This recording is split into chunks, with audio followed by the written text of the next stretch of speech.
Welcome to a festive Keyworth Stadium today as 69,000, almost 6,500. 6,500, yeah. 6,500 City faithful came and joined us tonight for a celebration as Detroit City comes away with a 3-0 victory over the Miami FC, the last place team in all of the USL Championship. L28. And Still 11. The 16th loss on the road for those guys. Am I? Yeah. Winless on the road. How freaking embarrassing. Very embarrassing. But, I mean, Detroit pretty much kept control most of this game. And, and looking at the ball possession, 60% ball possession, 19 total shots, 8 shots on target. Oh God, I'm going through the whole things there. 4 corner kick. It was Detroit City's football. It was a practice for Detroit City going into the playoffs. Yes, and we with this victory, we got a home playoff game. Pretty much, yes. Pretty much. We have virtually locked ourselves in for a home playoff game coming up in a couple weeks here at Keyworth Stadium. We got one more road test that'll be in San Antonio. That's a 9:30 kickoff. The heart of Texas. Like I said, still not an easy task there. I can tell you one score though, but we'll do that. I mean, it's in the hacienda, right? Well, no, we'll do that. We'll do that in a few minutes. Okay. Let me rattle off some. All right. Let me rattle off what happened throughout the match here. First off, Reese Williams, 39th minute. Detroit, continues to pressure Miami throughout the match.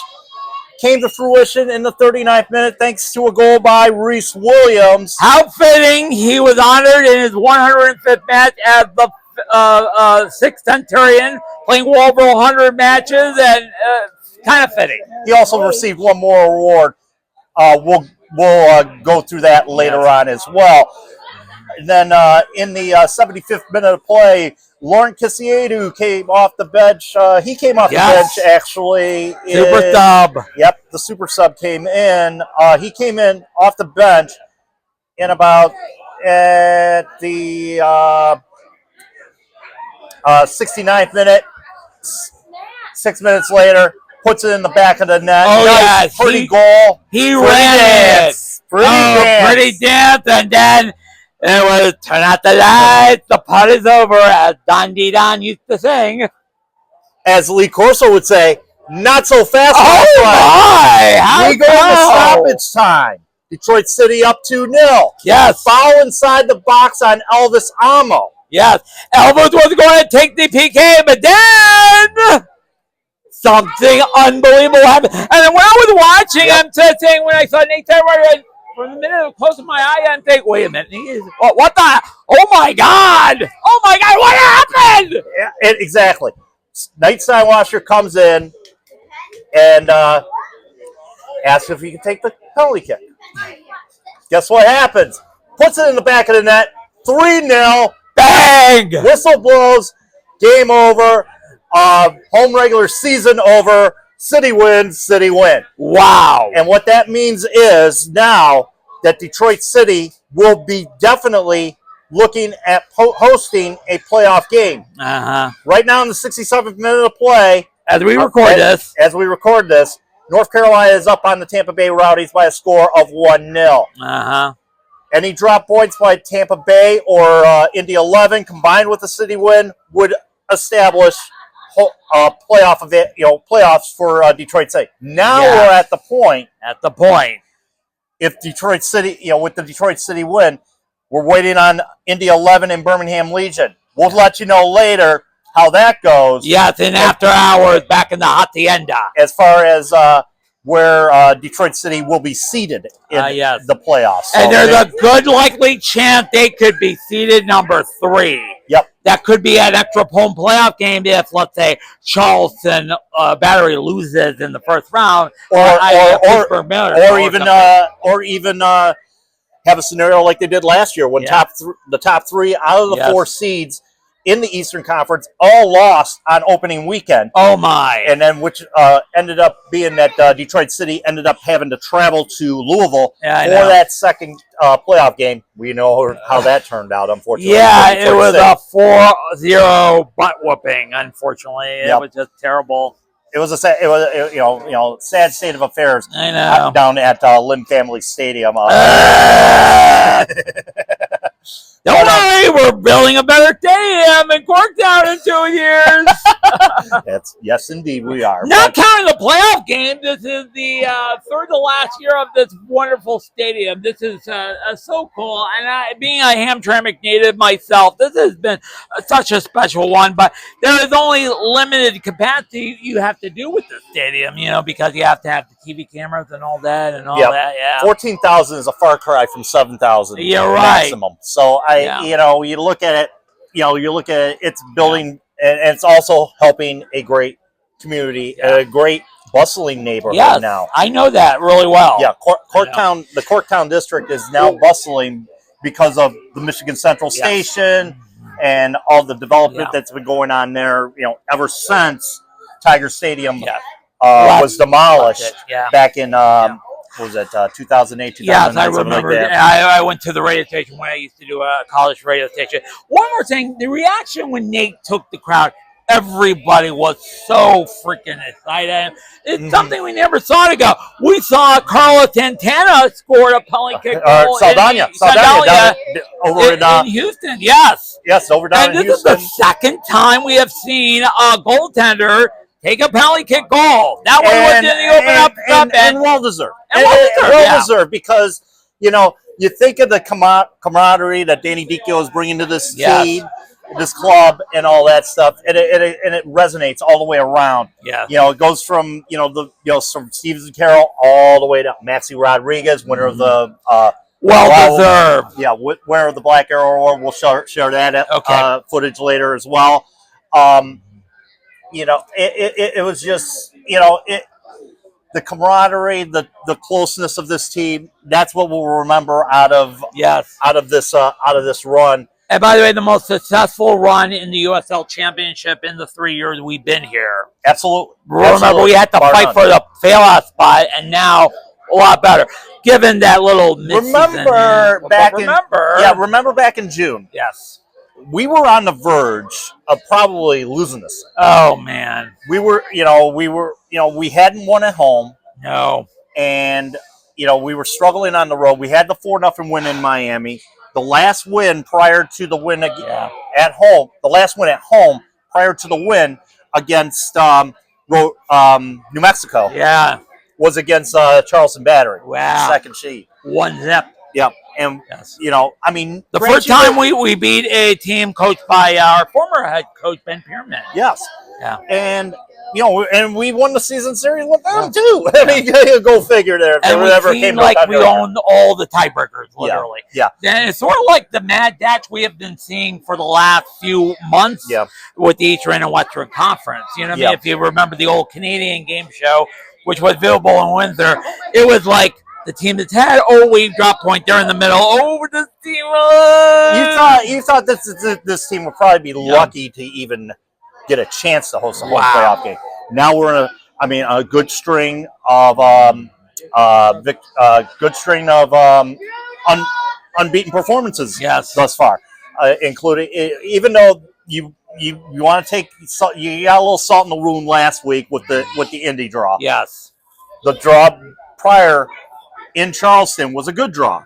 So, but still, you got this unbeaten run going, surge to the top, big victories against Louisville and New Mexico in that process, plus a win on the road in Monterey Bay. Yes.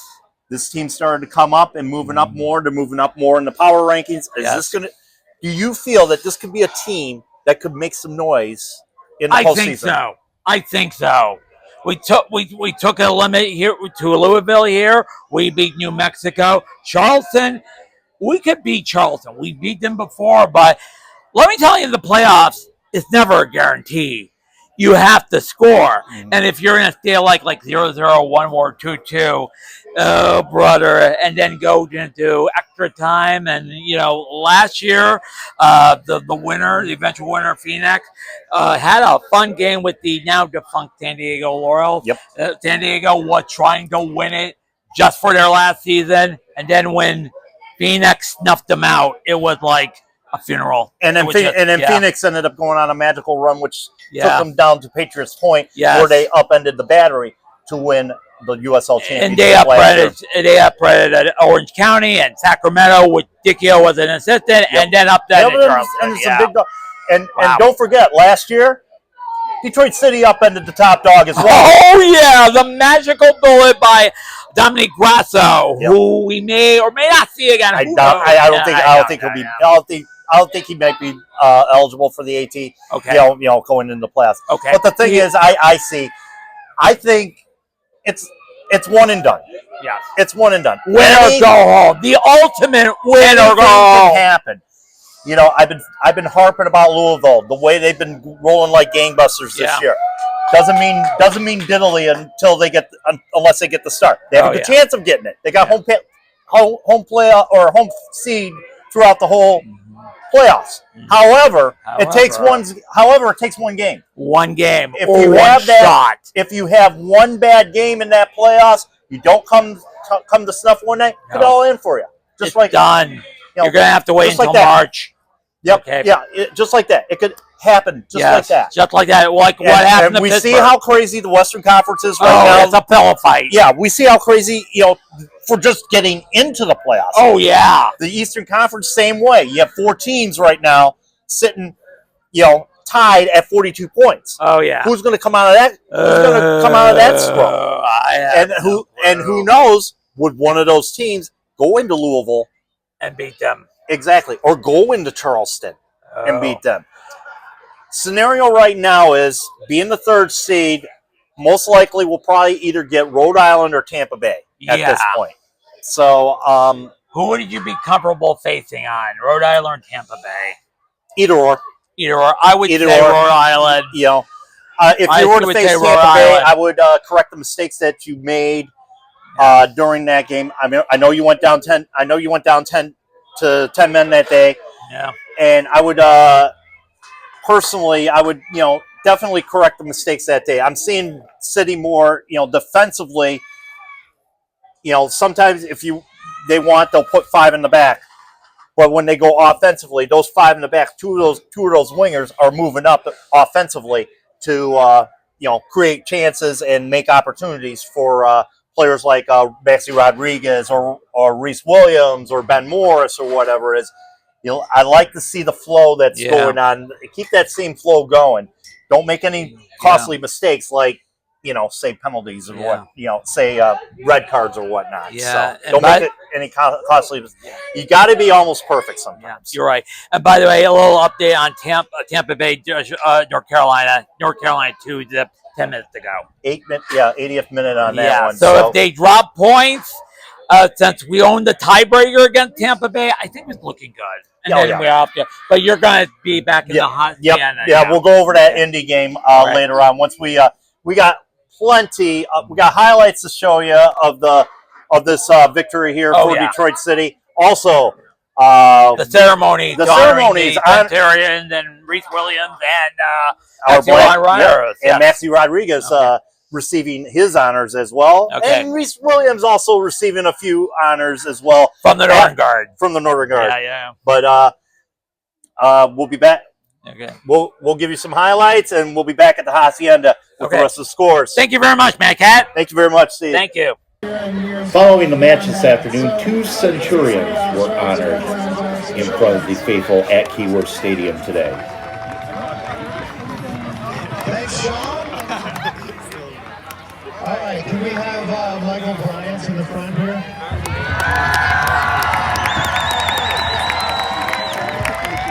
There he is. Number 2, Michael Bryant. You got the best This is his 105th professional appearance here at DCFC.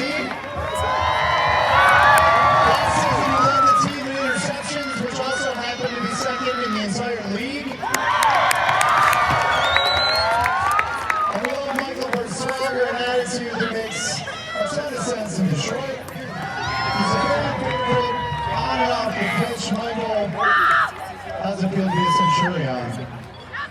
Special to be a part of this organization, and I just want to thank everybody for coming out. And it's truly special to have my family here. And I just have lots of words, man. It's special. It's special. So thank you very much. Let's rock my teammates.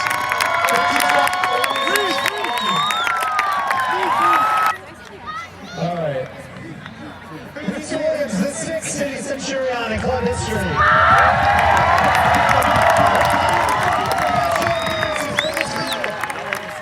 fortunate player, but most appearances of fullback, but has played as a winger all season, leading to a number of goals.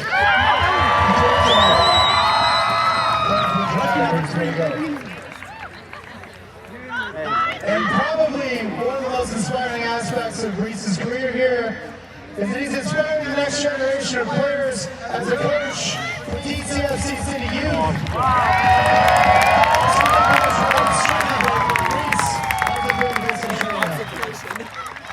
It feels amazing to get 100 games, over 100 games.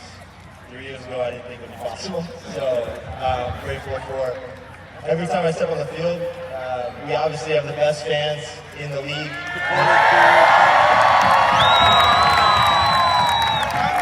It's an absolute privilege to step out here week in and week out and play in front of you guys. So thank you so much.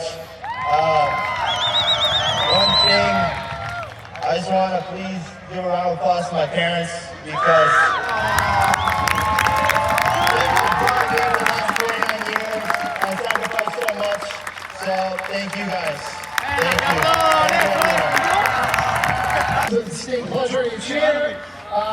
Since our very beginning, we've recognized players that's excelled, representing the squad on and off the field with exception, and they received the Black Air Award. This is named after Gil Heron. Detroiter who broke the color barrier with Celtic many years ago. And with this year, it's a distinct pleasure to recognize the player who joined us in 2021. Was part of those unstoppable Visa teams. He made the transition with us to USL. As this joined USL, has been a leader or team leader in scores and been a consistent member of teams of the weeks and team of the month and whatnot. And so without further ado, I'd like to recognize Maxi Rodriguez.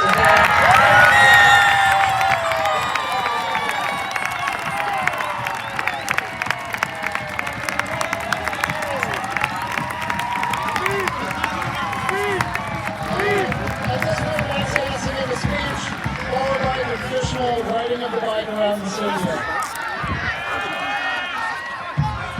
I'm not very good with words, so this is going to be short and sweet.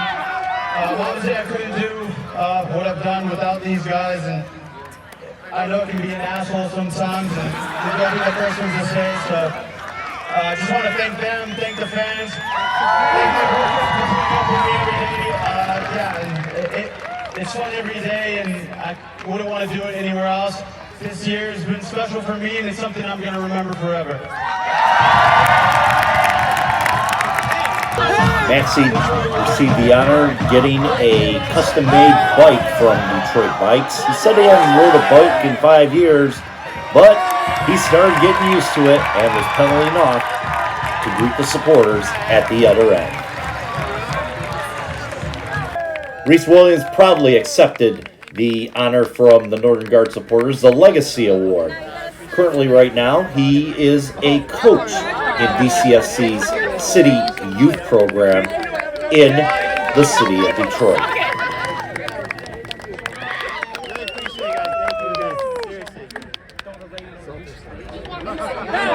Back here at the Hacienda after a wonderful afternoon at Keyworth Stadium. Let's take a look at some scores in the USL Championship from tonight. Of course, the one we told you earlier, North Carolina beating the Tampa Bay Rowdies by a score of 2-0. Tell you the goal scores in that game. Anderson in the 49th minute and Conway, or Olex Anderson in the 49th minute. Evan Conway in the 70th minute. North Carolina ends up with the victory there. Hartford Athletic come away with a 2-1 victory over FC Tulsa. Own goal by Swahi nullifies a Stojanovic penalty kick that occurred in the 10th minute of play. The game winner was scored by Kyle Edwards in the 80th minute. Big one at the bottom of the playoff table tonight between Pittsburgh and Loudoun. Edward Kizza in the 33rd minute and Burton Jackson in the 59th minute. Your goal scores there. Pittsburgh comes away with a 2-0 victory. Game as far as the seedings go in the Eastern Conference tonight. Birmingham was struggling to make a playoffs. It still is struggling to make a playoff set. They are 3 points on the outside looking in at this point. Losers tonight to the Indy 11 by a score of 3-2. Fanuel Kavita scores an own goal to put Indy on the board early on in the 14th minute. Then Jack Blake made it 2-0 in the 15th minute. So back-to-back goals for the Indy 11.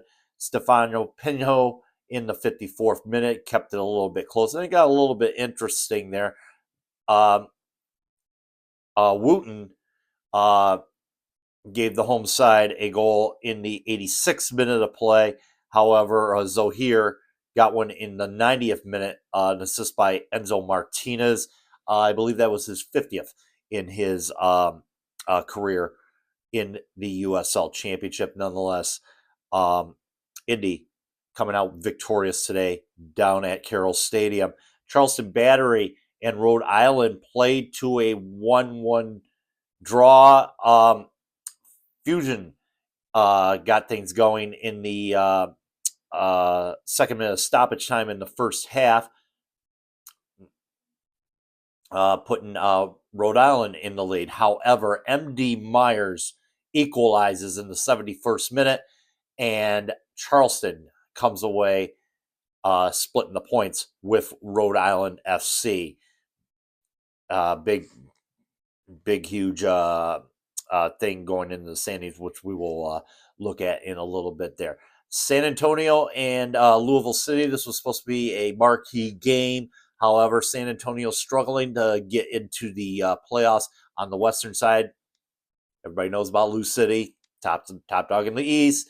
1-1 draw in that one. Lambert in the 61st minute equalizes Philip Goodrum's goal that occurred in the second minute of stoppage time in the first half of play. Colorado travels into Monterey Bay and defeats Monterey Bay by a score of 1-0. Zachary Zandy with the goal. Monterey Bay, going into that match, found out that they were eliminated from the USL playoffs. Orange County United and Orange County SC and New Mexico United played to a 0-0 draw. 2 games in progress as I am recording at this time. One's in the 81st minute of play. Oakland Roots going into Cashman Field and putting a beat down on the Las Vegas Lights, trying to save their playoff hopes. 3-1 right now in the 82nd minute of play. That's getting late in that one.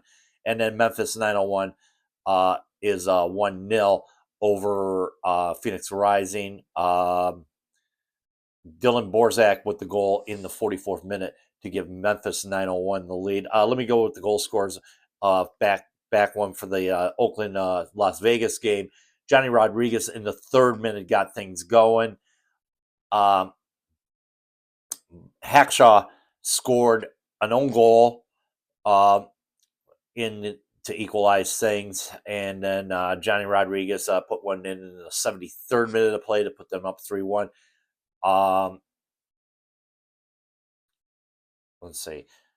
Sinstra in the 61st minute got the lead back for Oakland Roots in that one. As I mentioned, they are in the 82nd minute of play, they are just going into the 83rd minute as I'm looking on the screen. I have the game on behind me, but as the progress goes, that's pretty much it as far as that one is concerned. Let's take a look at the Eastern Conference table. Now, right now, nobody's eliminated in the East right now. Nobody's eliminated. The margin between 8th spot and 11th spot is 3 points.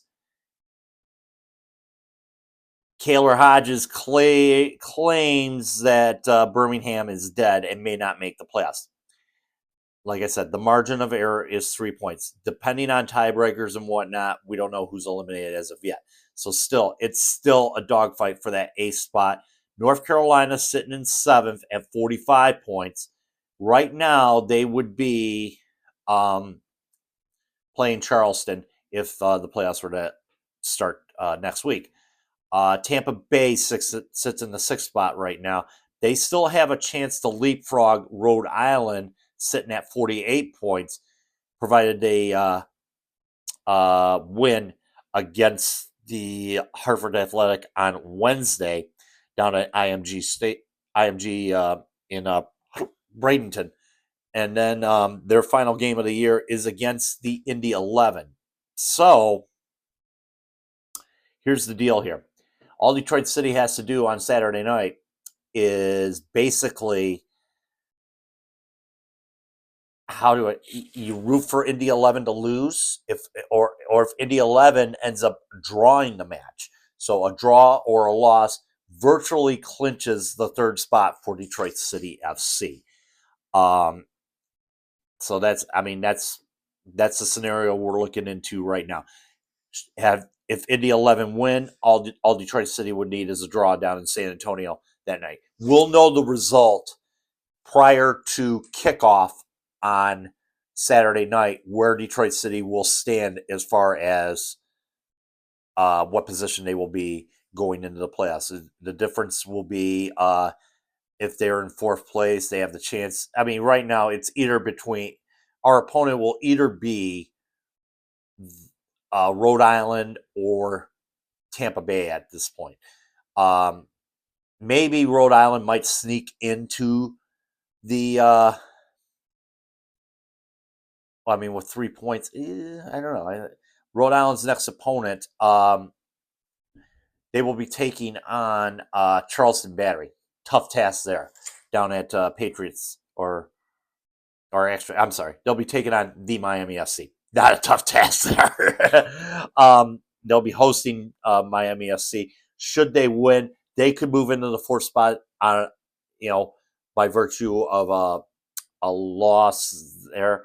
Not sure how the tiebreaker works on that one, if Indy holds the tiebreaker against them or not. That remains to be seen. I haven't looked into it, but they'll break it down later on in the week. Have more on the musings definitely on Wednesday as far as that goes. But basically, all we're looking at right now is depending on results on the weekend or on Wednesday that game between Tampa Bay and Hartford could be huge. Tampa Bay wins that game, they'll be at 49 points, sitting in 5th. And then based on the head-to-head, for 49, 53, they still can't catch us. It's just a matter of them catching Indy 11 at that point. So they'll be, if they do win on Wednesday, that would put them at 49 points, put them in the 5th spot. They could catch Indy 11, but they still can't catch Detroit City. And then that match on Saturday will be between Tampa Bay and Indy 11 will basically be for the 4th position and the home playoff match there. So lots of scenarios to get into as we get into decision day next Saturday. Musings this week prior to the match between Hartford Athletic and Tampa Bay Rowdies. Not directly before that, obviously, but we will have the musings and we'll break down this playoff picture even further going forward. But as it stands right now, folks, depending on the results, next Saturday evening in the USL Championship. That will be let's see here. Okay, 1, 2, yeah. Depending on the results, by the time 9:30 comes around and kickoff is at Toyota Field, we will know where we stand as far as the Eastern Conference is concerned, and pretty much who will probably play in that first round matchup. That is slated to be November 2nd. Season ticket holders, if you opted in, they'll let you know when they will. Most likely, I think by Wednesday they'll charge you for that one playoff game. But definitely November 2nd at Keyworth Stadium. Don't know a time yet. We'll let you know in the upcoming. I'll post it on Soccer Night in Detroit on Twitter, obviously, and we'll let you know what the time will be as far as that game goes. We're looking at either 4 or 7 on that. Talk is it might be a 7 o'clock kickoff due to television, but it's a local game, so most likely we might get a 4 o'clock kick. Keep you informed on that as we go forward from here. So until Wednesday, folks, when we try to break this Eastern Conference 8th spot situation down and do a little preview of San Antonio and Detroit on Saturday night. Keep your feet on the ground and keep reaching for the galaxy.